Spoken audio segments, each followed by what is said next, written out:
তো কি হালচাল সবার, আমি আছি আপাতত ব্যাঙ্গালোর নার্সাবরাতে। তো তোমাদের সাথে এই ভিডিওতে আমি কিছু ঘটনা শেয়ার করতে চলেছি। যারা ভাবছিলে ব্যাঙ্গালোরে আসবে কোনো ভ্যাকেন্সি থ্রু থেকে, তোমাদের আইটিআই কলেজে বা পলিটেকনিক কলেজে ভ্যাকেন্সি হয়েছে, সেখানে কারো থ্রু থেকে তুমি ব্যাঙ্গালোর আসতে চলেছো বা তুমি কারোর সোর্সে ব্যাঙ্গালোর আসতে চলেছো, তুমি ভিডিওটা শেষ পর্যন্ত অবশ্যই দেখো। ইম্পর্টেন্ট টপিকে কথা বলতে চলেছি, কারণ ব্যাঙ্গালোরে এসে অনেকে প্রবলেমে পড়ছে, অনেকে ব্যাঙ্গালোর অনেক ফেক হচ্ছে। এই ফ্রডগুলো কারা করছে জানো? আমার তোমার মতো ছেলেগুলো। কি প্রবলেমটা হচ্ছে এই ভিডিওতে আমি সেইটাই বলবো, পুরোটা এক্সপ্লোর করব যে কি হচ্ছে না হচ্ছে, যাতে ব্যাঙ্গালোর আসার পরে তুমি যেমন না কোনো ফ্রডে পড়ো। আমি চাই না আমার ফ্যামিলির কোনো পার্সন ব্যাঙ্গালোরে আসার পরে কোনো ফ্রডের মধ্যে পড়ে। যারা ভাবছিলে ব্যাঙ্গালোর আসবে বা তোমার যদি কোনো বন্ধু ব্যাঙ্গালোর আসার জন্য প্ল্যান করছে কারো থ্রু থেকে, তাদের আইটিআই পলিটেকনিক কলেজে কোনো ভ্যাকেন্সি হয়েছিল বা জব ক্যাম্পাসিং হয়েছিল, সেই থ্রু থেকে ব্যাঙ্গালোর আসছে, তাদের সাথে ভিডিওটা অবশ্যই শেয়ার করো, অবশ্যই শেয়ার করো। কারণ ব্যাঙ্গালোরে এসে এরকম ক্যাম্পাসিংয়ের থ্রু থেকে এসে অনেকে প্রবলেমে পড়ছে। পুরো ভিডিওটা দেখো, কি হচ্ছে এখন ব্যাঙ্গালোরে সেটা তোমরা বুঝতে পারবে।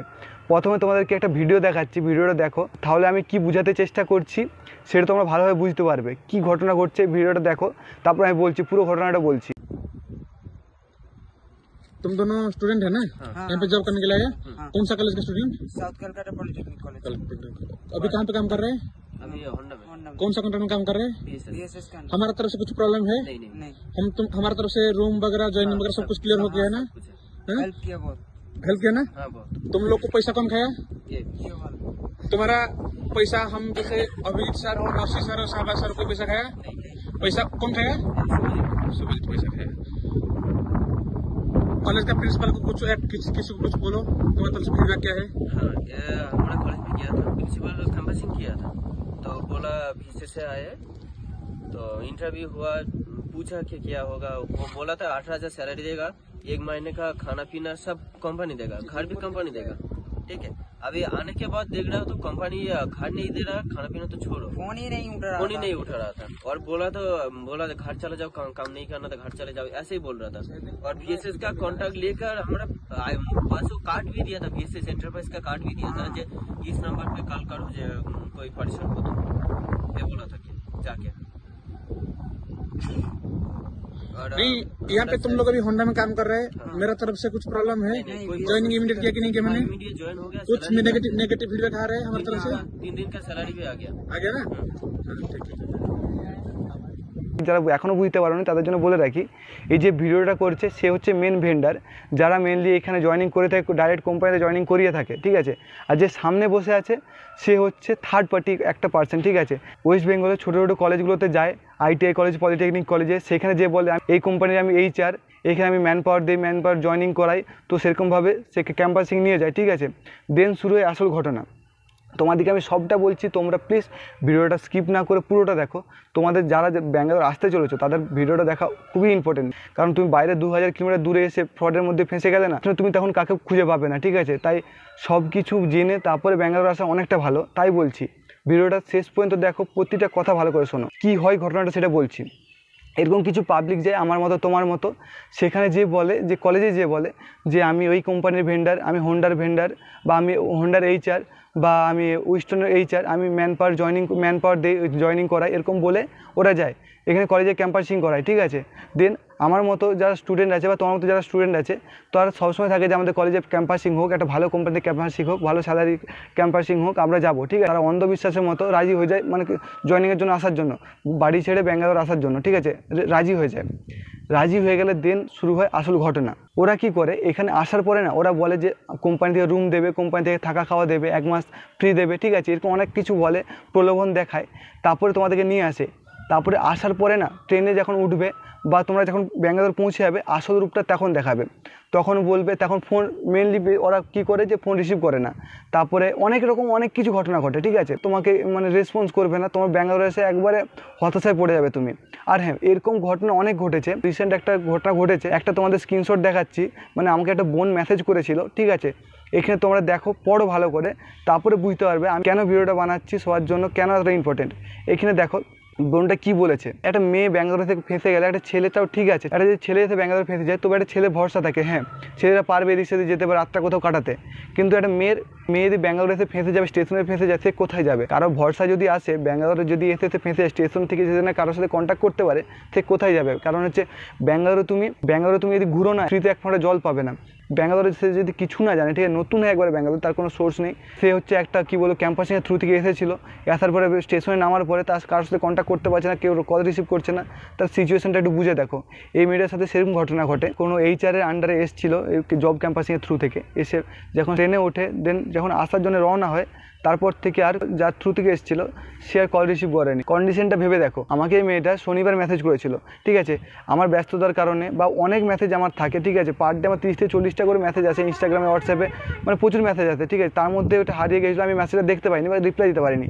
আমি শনিবার মেসেজ করেছিলাম, সোমবার রিপ্লাই দিয়েছিলাম।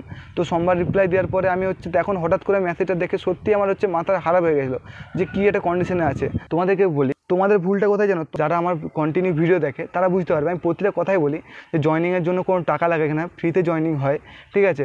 কেউ যদি টাকা খুঁজে থাকে তার কাছে যেও না, এরকম ফ্রড হয়। আমাদের ওয়েস্ট বেঙ্গলে কিছু কনসালটেন্সি আছে, তো তারা কিছু টাকা নিয়ে তারপরে জয়েনিং করায়, কিছু 4,000 5,000 টাকা নেবে। আমি কাকেও ডাইরেক্টলি বলছি না, অনেকে আছে, ঠিক আছে, যারা ছেলেদের কাছ থেকে, স্টুডেন্টদের কাছ থেকে 4-5 হাজার টাকা করে নেবে, দেন বলবে যে হচ্ছে আমি এর থেকে তোমাকে যাওয়া থেকে শুরু করে থাকার ব্যবস্থা করে দেবো, জয়েনিংও করে দেবো, তার জন্য কিছু চার্জ লাগবে। তো ছেলেরা হাসি মুখে রাজিও হয়ে যায়, ওই কাজটা পাওয়ার জন্য বা ওই টাকাটা দেওয়ার জন্য। এবারে তুমি একটা কথা ভেবে দেখো, যেই ফলটা তুমি গাছ থেকে একটু কষ্ট করে পেড়ে খেতে পারবে, তার জন্য তুমি 5,000 টাকা খরচা করো, তুমি যদি উঠে একটু কষ্ট করে খাও, তা তোমার ক্ষতিটা কী? ঠিক আছে, তুমি 4,000 টাকা দিয়ে আরামসে ট্রেনের টিকিট থেকে শুরু করে এখানে 1 মাসে খাওয়া খরচা হয়ে যাবে। তুমি নর্মালি খাওয়া টাকা করো, এখানে এসে তোমার 5,000 টাকা এখানে জয়েনিং হয়ে যাবে। ট্রেন খরচা লাগে 2,000 টাকা, ঠিক আছে, এখানে এসে আর 1 থেকে 2,000 টাকার মধ্যে তুমি এখানে মানে আসতে পারবে, 1 মাসে খাওয়া হয়ে যাবে, ঠিক আছে। আর পিজি বা রুম ভাড়াটা আলাদা করে, ঠিক আছে, তোমার এখানে পর্যন্ত আসা থেকে শুরু করে 1 মাসে হাত খরচ বেরিয়ে যাবে 5,000 টাকায়। তুমি কেন 5,000 টাকা দিতে হবে? তুমি যদি কারো থ্রুতে না এসে ডাইরেক্ট যদি এসে জয়েনিং করতে চাও, তোমার সবচেয়ে সেটা বেস্ট হবে। আমি বলবো যে তোমরা ডাইরেক্ট এসে জয়েনিং করো, সেইটা সবথেকে বেস্ট। সেখানে কোনো ছলচাতুরি থাকে না, কোনো মাঝখানে ফ্রড হওয়ার চিন্তা থাকে না। তুমি ডাইরেক্ট আসো, আমার যেহেতু ভিডিওগুলো তুমি প্রতিটা তুলে দেখো, তো আমার সবটা গাইড করা আছে। তুমি ভিডিও আমার সাথে না কন্ট্যাক্ট করে তুমি ভিডিও দেখে আসতে পারবে, এতে জয়েনিং করতে পারবে। যেই কোম্পানিগুলো আমি কভার করি নর্মালি, তো এ টু জেড সব ডিটেলস দিই। তুমি যদি আমার ভিডিওগুলো দেখো, আমার ভিডিও দেখে তুমি এসে জয়েনিং করতে পারবে। আমি বলবো যারা আসতে চলেছো বা আসতে চাইছো, তারা কারো সোর্সে না এসে ডাইরেক্ট আসো, ডাইরেক্ট এসে জয়েনিং করো। আমার ভিডিওগুলো ফলো করো, কখন জয়েনিং চলছে সেই সময়টাতে আসো, তারপরে এসে জয়েনিং করো, কারো সোর্সে বা কারো থ্রু থেকে না এসে। যত তুমি থার্ড পার্টির আন্ডারে আসবে, তত তোমার প্রবলেমে পড়ার সম্ভাবনাটা বেশি থাকবে। তোমরা বোঝো, তুমি 2000 কিলোমিটার এসে এখানে ফেঁসে গেলে তোমাকে বাঁচানোর মতো, তোমাকে হেল্প করার মতো কেউ থাকবে না তখন। ভিডিওতে আমি একটাই মেসেজ দেওয়ার চেষ্টা করছি, কারো থ্রুতে না এসে, কারো ক্যাম্পাসিংয়ের থ্রুতে না এসে ডাইরেক্ট এসে জয়েনিং করো কোম্পানিতে। জয়েনিংটা খুবই সোজা। তোমার যদি সব ডকুমেন্টস রেডি থাকে, তোমার যদি এজ লিমিট মানে একদম মোটামুটি ঠিক থাকে, তাহলে তোমার জয়েনিং আরামসে হয়ে যাবে। যখন জয়েনিং চলবে তুমি আসো, ফ্রিতে জয়েনিং হয়ে যাবে, তার জন্য 2 টাকা খরচা হবে না। তার জন্য তোমরা কেন 5 থেকে 6,000 টাকা বা 4,000 টাকা দিতে হবে? তোমরা ছেলে হয়েছে, তোমরা আরামসে একটা গ্রুপ বানিয়ে আসতে পারোই, কারো থ্রু থেকে না। আমি সবার কাছে রিকোয়েস্ট করছি, এরকম প্রবলেমে পড়ার থেকে তুমি নিজে আসো, নিজে এসে কোনো পিজিতে 1 মাস থাকো, কোনো অসুবিধা নেই, কোনো কন্ট্যাক্ট করে পিজিতে থাকো 1 মাস, অসুবিধা নেই। থ্রু থেকে এসে এখানে এসে প্রবলেমে ফাঁসার থেকে ব্যাঙ্গালোর না আসা অনেক ভালো। যারা কলেজ ক্যাম্পাসিং আসতে চলেছো, ব্যাঙ্গালোর বা টাটা ইলেকট্রনিক্স কোম্পানি বা হোন্ডা কোম্পানি, ঠিক আছে, তোমরা কি দেখে বুঝবে যে এটা ফেক না ফেক নয়, বা এটা ফ্রড না ফ্রড নয়? প্রথমে দেখো, বলে রাখি, যদি কোনো এইচআর বা যারা ক্যাম্পাসিং নিয়ে যাচ্ছে, তারাও যদি বলে থাকে যে আমরা রুম প্রোভাইড করব, আমি ব্যাঙ্গালোরের কথা বলছি, অন্য কোম্পানির কথা বলছি না, আমি বলছি টাটা ইলেকট্রনিক্সের কথা আর হোন্ডার কথা। ওইখানে যদি কোনো ক্যাম্পাসিং তোমাদের কলেজে যেয়ে থাকে, যদি তারা বলে যে আমরা কোম্পানিতে রুম প্রোভাইড করব, 1 মাসে খাওয়া দাওয়া প্রোভাইড করব, টাটা ইলেকট্রনিক্স কোম্পানির যদি কোনো ভ্যাকেন্সি হয়ে থাকে তোমাদের কলেজে, তারা যদি বলে ওই কোম্পানিতে ওটি চলে 140 টাকা ঘন্টা বা কিছু, বা আমাদের এই কোম্পানি থেকে রুম দেয়, থাকা খাওয়া 1 মাসের দেয়, তো সেখান থেকে 100 হাত দূরে থাকবে। ওরা পুরোটাই ফ্রড, ঠিক আছে। আর অনেক ভেন্ডার বলবে, দেখবে যে তোমার কোয়ালিফিকেশান নেই, ঠিক আছে, তুমি চলো, আমি ব্যবস্থা করে দিচ্ছি, আমি জয়েনিং করে দেবো। একদম দূরে থাকো ওইগুলো থেকে, ওইগুলো পুরো ফ্রডের সম্ভাবনা। যদি বলে থাকে কেউ যে টাটা ইলেকট্রনিক্স কোম্পানিতে ওটি আছে, তো এটা ফ্রড, ঠিক আছে। যদি বলে থাকে এখানে কোনো কোম্পানিতে রুম দেয় বা খাওয়া দাওয়া দেয়, তো সেটা একটা পুরো ফ্রড হবে, ঠিক আছে। যদি বলেও থাকে যে রুম প্রোভাইড করব, আমি খুঁজে দেবো, হেল্প করব, তাও ওইটা ফ্রড, কারণ এখানে তোমাকে কেউ রুম খুঁজে দেবে না। এগুলো দেখে তুমি বুঝতে পারবে যে এটা যে ক্যাম্পাসিংটা এসছে ওটা ফেক না ফেক নয়। কিছু মানে ভালো ভালো কলেজে ক্যাম্পাসিং যায় সেগুলোর মধ্যে ফেক হয়ে থাকে। কলেজের ক্যাম্পাসিংয়ে তুমি বিশ্বাস করো না, কলেজও জানে না যে মানুষটা এসছে ফেক না, তারা জাস্ট ক্যাম্পাসিং আসে, ক্যাম্পাসিং দিয়ে দেয়। তোমাদের সেফটি তোমাদের কাছেই, তার জন্য বলছি ফ্রডে পড়ার থেকে 2 পা পিছিয়ে থাকো, ঠিক আছে? আমার ভিডিওগুলো তোমরা দেখো, প্রতিটা ভিডিওতে বলা আছে যে এখানে জয়েনিংয়ের জন্য 2 টাকাও লাগে না। এখানে যখন তুমি কারোর থ্রুতে আসার থেকে তুমি ডাইরেক্ট আসো, জয়েনিং করো। বারবার ধরে বলছি কারোর থ্রুতে আসার থেকে তুমি ডাইরেক্ট এসে জয়েনিং করো, সবচেয়ে বেস্ট।